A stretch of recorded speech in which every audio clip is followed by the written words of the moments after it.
Would it be a surprise to you if in describing the core, I would begin with the feet? Let's examine why it shouldn't be a surprise. Not only that, but I realized that although my last video was a great intro about the true core, the deep core of the body, I didn't actually tell you what preliminary exercises to do. So let's fix that. Hey, all you fire starters out there. My name is Lex, and I help multi-passionate, ambitious, perfectionistic people build systems so they stop feeling scattered and actually follow through on what matters to them. So back to the core we are. From the moment we are born, we have to learn to exist in gravity. Oh yes, gravity. And as true bipeds, we are supposed to eventually stand up and walk. But there is a progression of development, of course. And if you're into developmental anatomy, you know actually how important it is for the baby to crawl before they go ahead, try to stand, fail, fall back down, do the whole circus again. The point being is that when we are babies, we are so much more connected to our feet than ever after that, right? I mean, as we grow older, it seems harder and harder to touch your toes if you don't practice that on the regular, am I right? And if you look at some babies these days, I mean, of all time, babies in general, people, come on. But if you have seen a baby recently, the way they could sit in the most awkward looking positions without flinching, without any problem, they're like totally amused by it, but they can do it. They could like go into the splits, they could go and they could like totally contort their knee, it seems, and I'm like, man, if I could do that now. So this wonderful bendiness that you had as a baby actually proves to be very important because it formed the connection between your brain and your foundation. And when I say connection, I mean neural connection, the neural pathways that were developed between the top half of you and the very bottom. Now, the feet, if you look at the entire body, I mean, look at it on various fractal levels. Even if you look at the bigger scale, which is our spine, it has our primary and secondary curves, right? This is what gives us that bounciness and that resilience, right? While still providing structure and stability. So the feet are basically like an analog, I guess, of the spine, where the feet also have arches. The foot has its arches, and it doesn't really only have its one arch, right? That should be actually pretty, you know, archy and healthy. Is archy a word, seriously? Okay, but even between the toe pads and the ball of the foot, right? The toe mound, we have that other little arch, and so all these things are important. But the toe pads themselves, the toe mound, and the heel point, they actually form a sort of tripod, if you will, the way the weight is distributed on the foot. And so in this way of thinking, it becomes very important to decipher, to intuit into. Where are you pressing through the foot, especially when doing exercises like squats, deadlifts, and all that kind of stuff? Now, in Exercise Technique Mastery, or ETM, which I might rename to MTM, aka Movement Technique Mastery, because this stuff is foundational and it goes well beyond exercise. And, you know, exercise is not only moving for the sake of exercise, it's training for a lot of people as well. Like, I train at the gym, I do bodybuilding style training because that's my preference, but I inject some powerlifting stuff in there too. I don't do a full out powerlifting block per se. That's not really my jam right now, but I do incorporate those compound movements as foundations. And alongside that, I'm practicing yoga because that to me just helps recruit all your muscles together as one unit. It's a coordinated movement sequence, and that is my preference because it also helps me in the mind. So there you have it. Everyone, choose your own preference when it comes to exercise. Move the way that your body prefers. Do those kind of, if you're one to do classes, choose the classes that you love to do, that resonate with you, where if you had to choose, which one would you do that, okay? Like, No one says you gotta do X, Y, or Z. Like, sure, resistance training is very important. It's an important aspect of overall fitness. And especially the older you get, you want to keep your bones strong, and you have to therefore provide some extra resistance via weights onto that.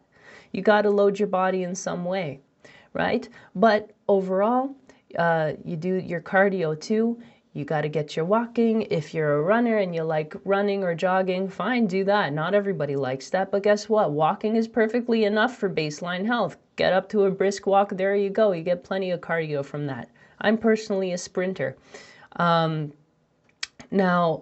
what the heck were we talking about? We could get into all these exercise types later, but seriously, we're talking about the foundation of the foundation. And I guess where I'm coming from with this and why I started talking about exercise types is because no matter what exercise you do, no matter what modality you choose, even if you're just in sports, guys, the foundations of movement are the same because our physical human anatomy is a certain way. And we got to respect the way that it is. It has these primary and secondary curves that are found throughout the structure of the body, such as what I mentioned in the feet, and that is all connected to your core. In other words, your core stability. The deepest layer of the musculature, like the apple core that I referenced as an analogy, that is what I'm talking about. And that structure, that system, that fascial chain and group of fascial chains that surround it have to be coordinated. So how do we do that? This gets into how we prime the body for exercise, any exercise, because no matter the exercise we do, we have to make sure that our core is flexible and stable. Ironically, crazily enough, at the same time. Yes, this is the idea of resilience and adaptability when it comes to the physical body. So there's a few exercises I use as warm-ups when I do my bodybuilding sessions, for example, and I use them on pretty much all of my clients too. So it's kind of like a warm-up routine consisting of what I call preliminary exercises. Now, the preliminary name tag I reserve specifically for exercises that train the core musculature. And yes, I'm talking about the deep core, which I talked about in the last video. I'll link it up here in case you didn't see it yet. So especially if I'm doing lower body exercises, we know that the legs, there's kind of a deep interior extension of the legs, which we call the psoas. And the psoas is a deep hip flexor that attaches to the spine, and therefore it is a core muscle. It functions as a core muscle. And we have to make sure that that is sufficiently stretched first, and then we strengthen, because you see there's a sequence here that is very important. Okay, it's easy to remember. Lengthen, then strengthen. Okay, and I know that pre-workout, it is not recommended to stretch the muscles that you are about to strength train, because that stretching action will potentially, in fact, many times, more times than not, it will decrease your force output capacity or capability. So whatever muscle you plan to work out, if you're working hammies, don't stretch the hamstrings too much before it. Don't do a yin class before you're going to go and work out with your weights. Now, if you want to get, and if you will allow me to get a little bit more nuanced into that progression or into that notion of lengthen then strengthen, first it's mobilize, then it's stabilize, and then it's strengthen, okay? So let's say we're working legs, we want to warm up the hip flexors and the psoas, so I might do a lunge on the floor, And I just might go forward and back in the lunge, sure, a little bit, but the most important movement is actually very nuanced. And if you watched me warm this up, I would be stretching my psoas, but you wouldn't even see me moving, barely you would. So I would have my hands interlaced over my quad as I'm in this deep lunge and my back knees on the floor. Sorry, I can't show you this right now. I've got to make this video for you guys though. So then have my fingers interlaced over my quad, and I'll do little rounding of my lower back. I will just do a little rounding of my lower back. I'll feel that pull in the back leg, the bottom leg's hip flexor, and then I will just keep doing that. Neutralize the spine, inhale, exhale, start at the base of the spine at the tailbone and sort of drop it down and in, and that will round the lumbar area, and you will feel that stretch of the psoas. So that's how I go ahead and mobilize or lengthen the psoas and the hip flexor in a way that is very gentle. But again, you have to have so much patience with this because you can't go ham, and you can't just, you don't want to push the stretch. You don't want to force yourself into the posture. In fact, I always tell my clients, I say, let the breath guide you. Because remember in the last video how I said that the breath is the engine of shape change? That is exactly it. And the breath informs your nervous system as to how to react or respond. In fact, it's going to give it a signal, a very strong signal at times, as to whether it will, without you wanting it to, react and override the response that you actually desire. So this is more important for people that are actually that have gone through any sort of trauma that has affected their nervous system. I know for the general gym bro, you guys are like, oh, guys, get over yourself, let's go, just do the thing. And you know what? I have that mentality too. Sometimes when I want to get into the gym and do a strong session, and you know what? Sometimes you want to set your mind up in such a way, depending on what kind of movement or sport or activity you're doing, that's going to elicit the best results in behavior. But the reason we're talking about these preliminary exercises, don't forget, is to avoid injury, sure, but to also train the deep core, train your core foundation so that when you want to go balls to the wall, when you want to put on that bro attitude, or if you're a girl, I don't care, I'm a girl, I still call it bro attitude, I'm a bro, then you can. You have that bit of a buffer, you have a leeway because you put in the time to train this. Nuance stuff, you guys, nuance. Be patient, because you're not a true bro. Actually, that's not true. You are a bro if you just don't care what happens. Bros out there, let me not stereotype you, okay? Let me stop right now. Let's focus in a little bit for the goodness of your health. Is that okay? That's why we all go to the gym, right? That's a lie. But this is still important. Let's just for a second say you care at least this much about your longevity and health, and not just about pure aesthetics. But this will lead to better movement and fuller range of motion, which will lead to more buff musculature. So stay tuned for the preliminaries. After that psoas stretch, we're going to go into a glute bridge. So you know the one, you lay down on the floor, you got your knees bent up, your feet flat on the floor, tuck those heels close to your sit bones, hip width apart with the feet. You're going to inhale, do some bridge flows. Lift your arms, lift your hips at the same time. Exhale, lower it all back down to the ground, hips and hands. Inhale, lift, hold, balance out, lower down. Keep doing those. Because you're synchronizing the movement with the breath, and hopefully you're taking my advice in that you're letting the breath guide the flow, in other words, the speed of this movement, then you're also going to be training your nervous system, syncing it up to the body's movement. Now, after a few of those, you could put your hands down beside you, and you could lift the hips, but you're going to use the palms of your hands 45 degrees out on the floor just for some stability.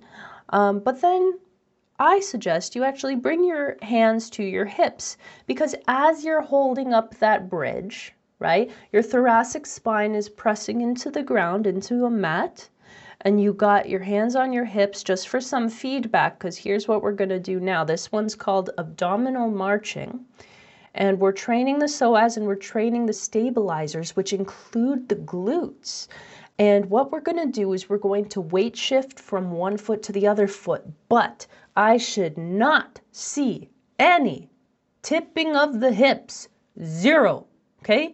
Now, only some people who have gained a lot of stability. Now, this is a stabilization exercise I'm talking about now. They can lift one foot off the ground and not have their pelvis tip even a half a centimeter.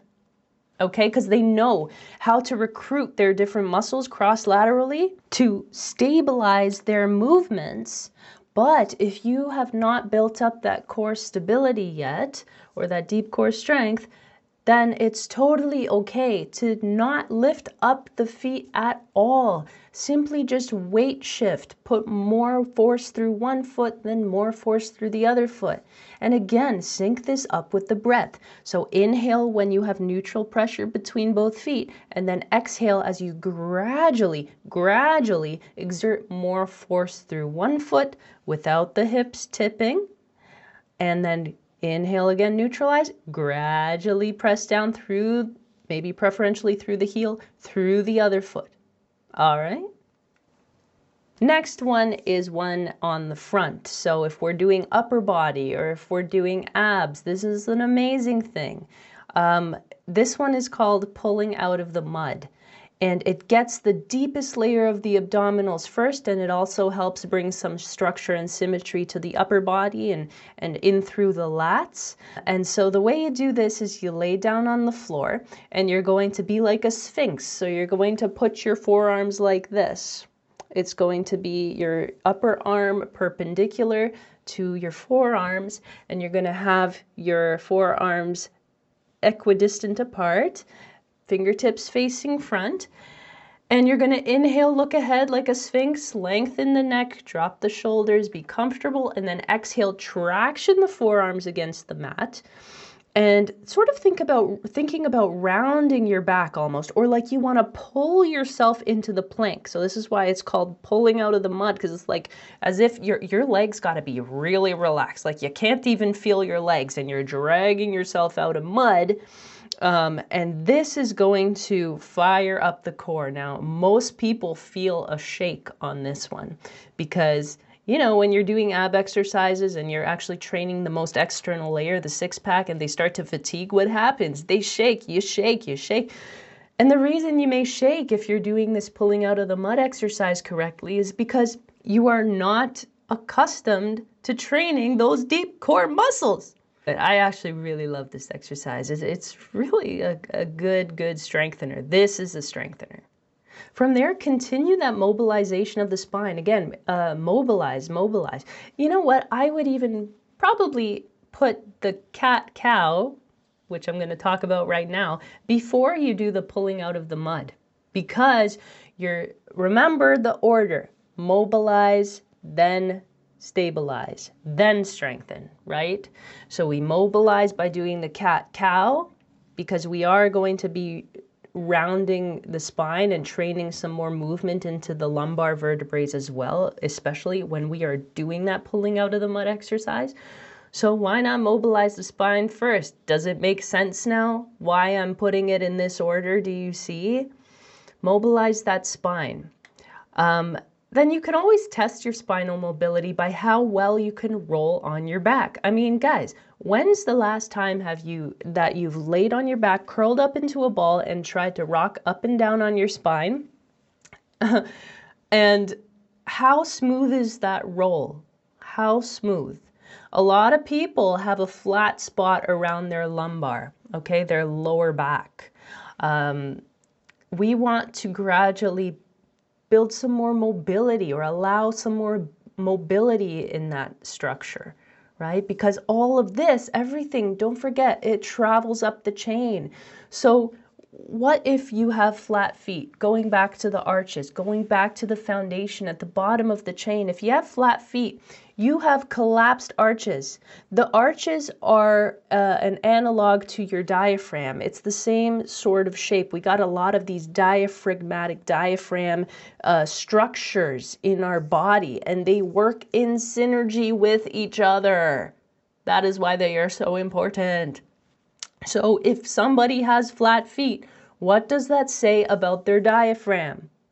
It's basically collapsing everything up the chain. I mean, even try it. Even if you have nice arches, you stand up, then you be all lazy and you slouch. Like, what happened to your primary, secondary curves? What happened to your breath? What happened to your tone?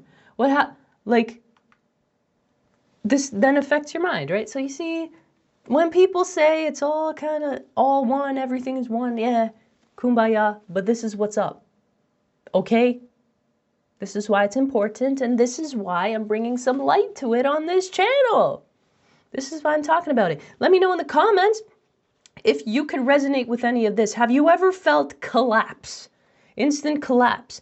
And it could start emotionally too, not to kind of go into that realm right now, but that would be the QEM realm, the energy management realm. But check it out, okay? Even if somebody disses you real bad, you get your feelings hurt, whatever it may be, you heard some real bad news. Did you ever feel like your heart just dropped? Like there's a collapsing, and that's you losing your core. Just tune into this next time. And I am not wishing for any bad things to happen to any of you. But life is such, isn't it? So let's embrace the opportunity in these moments. And next time this happens to you, please, I invite you to do a quick evaluation of, oh, what just happened to my core? How's my posture? The posture is a great indication of your core conditioning, as is your voice and your breath, and therefore your voice. Does that make sense? Speaking of core competency, there are many core competencies. Speed is a core competency, right? For example, it's not just this stability thing we're talking about, but also speed. So let's say we progress after this pulling out of the mud, which is great for plank preparation, by the way, because it's training that slight rounding and stability of the spine into a certain shape. And then you're breathing on top of that as you're bracing against it, but you're letting the breath flow anyway. Point is, okay, we'll talk about plank later, but let's say now you're done the pulling out of the mud, you progress to like on your back, like a supine crisscross of the legs, or leg lifts and leg lowers exercise for the abdominals. So now let's say we're doing one where we're holding like a low boat, right? And then we have our legs free and we're just holding ourselves up with our abdominals, okay? Hopefully you're trying to relax the neck as much as possible and just lift from the sternum and create a slight crunch. And then you go like this. And the faster you can go with that, that's a core competency because it's speed, right? And it's hard. Look, when I had a very traumatic moment in my life, that core competency of mine was gone. I couldn't do fast stuff. I couldn't do like even battle ropes or anything. I couldn't do that. It was too overwhelming. That speed element gets too stressful. And this is another example of how it embeds into your nervous system and how your nervous system then expresses that through a reaction that overrides your response. Reaction versus response, people. Hashtag reaction versus response. We'll speak more about that in the QEM playlist. There is some other core competencies as well, but I'm probably going to write that in the comments or something, or we'll talk about them in another video. I don't want to go into all of this right now, but I do want to talk about the plank. The plank, man, if you've seen people plank, you know, you get the lower back sag. Okay, that's one thing that defeats the purpose. But also another thing is, you know, people just let their head just drop down. They let their shoulder blades kind of pop out. They even kind of bend their knees a little bit, and they're not mindful of their foot position at all. I mean, the plank is a whole body exercise. And it is predominantly used as what people call core, but to train their abs, or as part of a functional movement practice. But the thing is we got to find a way to do the plank that is effortless. Because really, if you are recruiting your core muscles properly, your core muscles throughout your entire body, from the tips of your toes, people, from the to the top of your head and the tip of your tongue, this matters in holding the plank effortlessly for a long time. So if you guys are doing plank holding contests, dude, I got your back, man. Essentially, you want to gather everything towards the center, okay? You want to utilize that motion, that action you did in pulling out of the mud, where you do that tiny drop of the tailbone, but also we are visualizing this, we are thinking of pulling ourselves inward to a center line, to the apple core. And to do this, think about it, to pull in towards the center, what do you got to do? You got to extend the back of your neck through the top of your head. You got to also use your adductors, okay? So as you come up to the tops of your toes and engage the core right then and there, you're also going to almost pull your inner thighs together. You're going to lock out your knees as best as you can, and you're going to bring a lot of strength into the inner thighs. Okay? And you're going to hold that line all throughout the body, all through the top of your head. And you're going to be there in your low plank position, right? In which, if you are in that, or even if you're on your hands, you want to hug in. You want to activate your lats. You want to draw in towards the center, and you want to be one long, literal plank, people, and push the floor away. So now you are levitating, guys. You are elevating. You defy gravity, okay? I'm just joking around with you. But seriously, these are the small actions that make all the difference in building your strength from the inside out, so you do have that endurance. You don't just have the brute strength, the 1 rep max. You have that power in the 1 rep max transferred over a duration of time. Okay?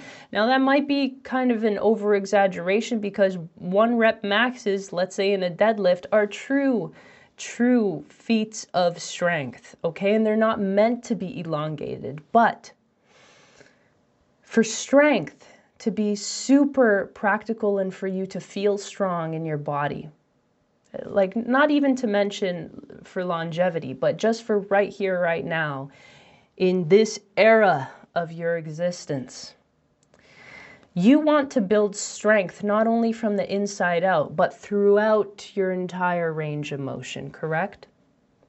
So this is why mobility is important, of course, because we want to do the complete deadlift. We want to be able to bring the bar completely down in the bench and then right back up. And we want to be as strong and stable. This is where the stability aspect comes in, you guys. Stable and strong in the bottom, in the stretched out portion of the exercises, right? Or the bottom of a Romanian deadlift or something. And pushed out, you're strong throughout the range. And this will help prevent injury if you really care about that, okay? Because it is lessening your likelihood that you have a weak spot, because the injuries happen at the weakest links, am I right? All right, comment down below if any of you have experienced things like that, and what do you think you'll do next time to prevent that?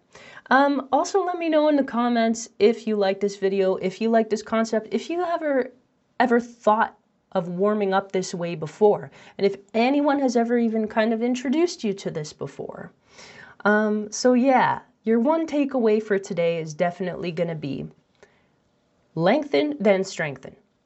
Mobilize, stabilize, then strengthen. Okay? Thank you so much. If you made it to the end of this video, give me a like and subscribe, and I'll see you next time. Bye, guys.